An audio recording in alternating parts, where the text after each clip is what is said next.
Hey everybody, welcome to the Outer Rim Rookie, a beginner's journey to join the 501st and Rebel Legion. My name is Rob Williams. Today we're tackling the helmet. This was a massive challenge, probably one of the biggest challenges I've had when putting any costume together.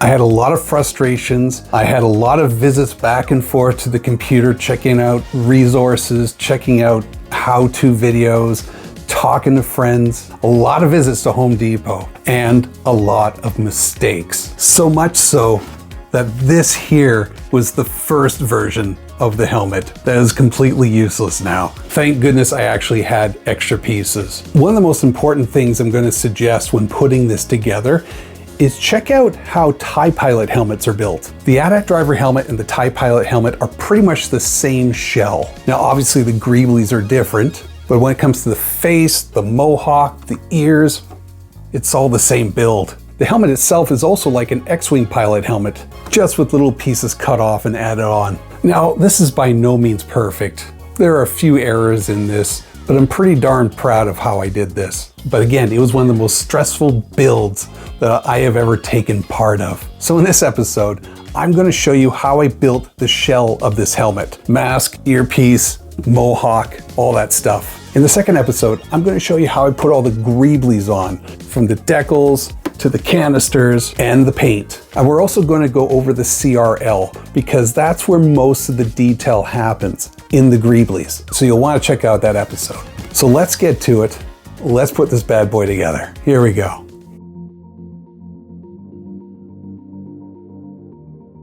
So the first step in this build is to trim all the edges.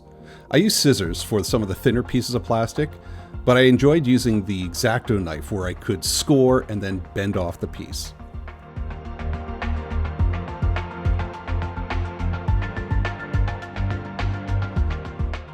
Now right off the bat, I come across a problem, which I didn't discover till much later in the build. How much do I cut off on the helmet, especially near the ear? When I had originally planned this out, I had watched a lot of videos and how-tos on where to cut it and how long this curve should be. But when I eventually did cut it, I realized much later down the road there was a massive gap that could not be covered by the earpiece, no matter how much I move it around. My best suggestion is cut short, and if you have to extend it later, do so. Everybody's helmet is different. One of the more common suggestions I saw online was to cut down the ear pad between the second and third divot. But I discovered later on I needed more clearance to go above the cheek tubes, so I had to trim off just a little bit more. Another great example for me to cut less and then trim more if you need to. Next, I cut the brow of the helmet. I wanted to make it wide on the side, but then nice and tight on the forehead.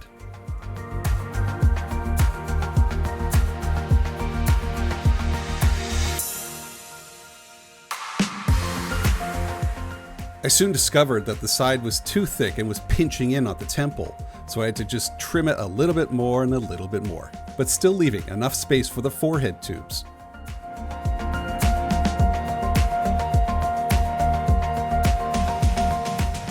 The next step was the earpieces. I was a little confused with the shape that I was given. I couldn't figure out where one of the bumps were, but then I realized I had to cut it off and then it would fit over the cheek tube. This piece is tricky because you have to cut it quite flat, but still maintain some of the shape of the helmet.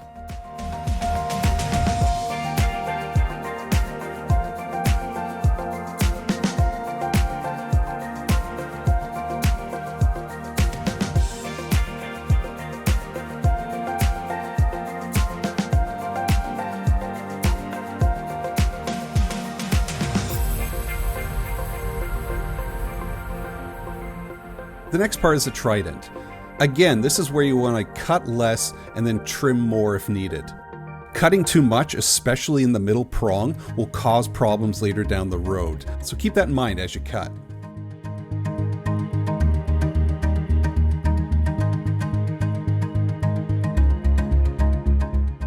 For the Mohawk, you need this long strip of white plastic, which is about 3 inches wide.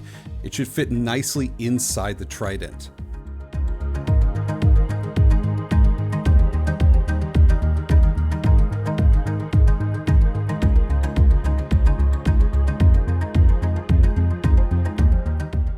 Next, it is time to cut out the eye holes of the mask, and I was actually looking forward to this part.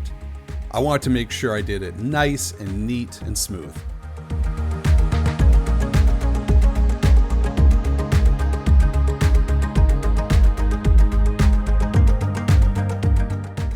Next, I need to cut a hole for the tusk spacer.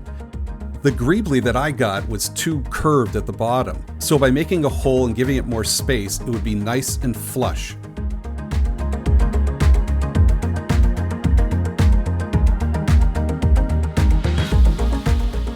For the Mohawk, you're going to have to cut about 4 or 5 pieces of plastic, which is 3 inches long and 2 inches wide. You're going to have to glue it onto the inside of the Mohawk, and make sure you keep those measurements tight as you do it. Take your time with this process.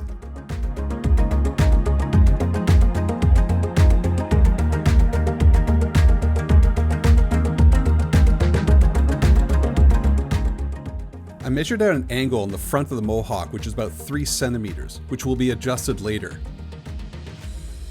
Once you're comfortable that it's strong enough, now you're going to apply the Mohawk strip.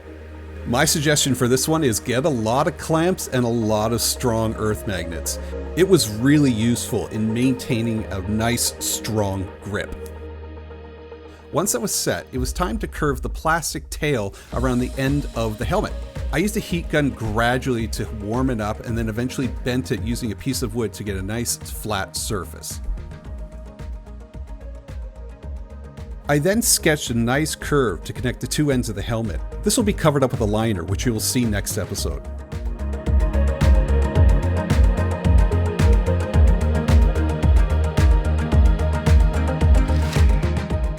I went back to the front of the Mohawk to cut out that angled piece.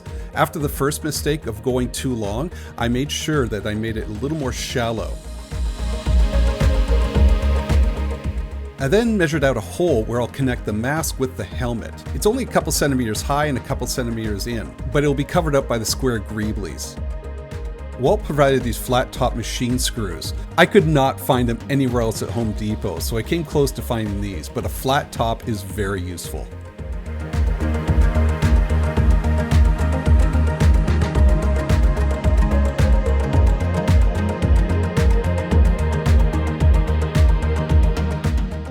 Next, I had to attach the side of the helmet and the mask together. I used the divot that was there and drilled a hole through both pieces of plastic. This is where I discovered I need a little more clearance above the cheek tube, so I had to trim off just a little bit more of the helmet.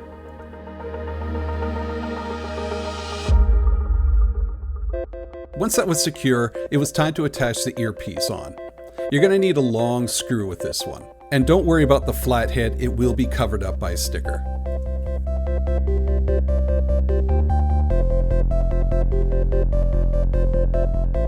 When I was attaching the Trident, I realized that it was too far down the forehead, so I just trimmed a little bit more and a little bit more until it fit perfectly.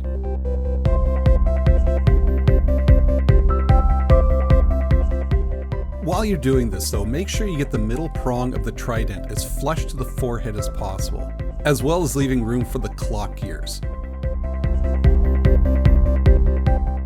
It is also very important that you get the back of the Trident centered on the Mohawk before you glue it into place.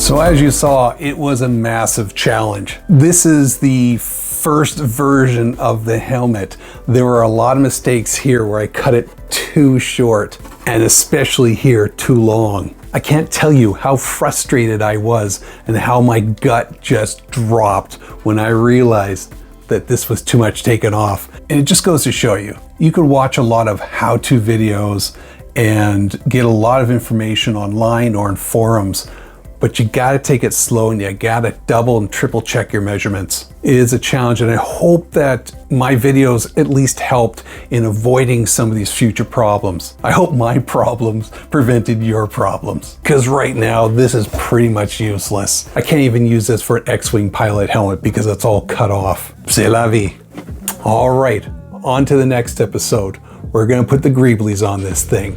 From decals to little squares to canisters to pillboxes, the paint job, lenses, everything. So I hope you tune into that episode. That should come out really soon. Thanks for watching. Help the channel grow. Please like, please subscribe, and share the video for anybody else who you know is trying to build either an AT-AT driver helmet or even a TIE pilot helmet, because like I said, the shell's pretty much the same. And if you want to learn more about the 501st Legion, Rebel Legion, the Outer Rim Garrison, click the links below and it'll take you right there. Also, don't forget to check out the Outer Rim Rookie Facebook site, where I'm documenting and taking pictures of the build, and it has some useful tips and pictures that can guide you in your build. It's extremely useful and it's worth checking out. Link below. Thanks again. We'll see you in the next episode. And remember, helmets are built on hope. Bye.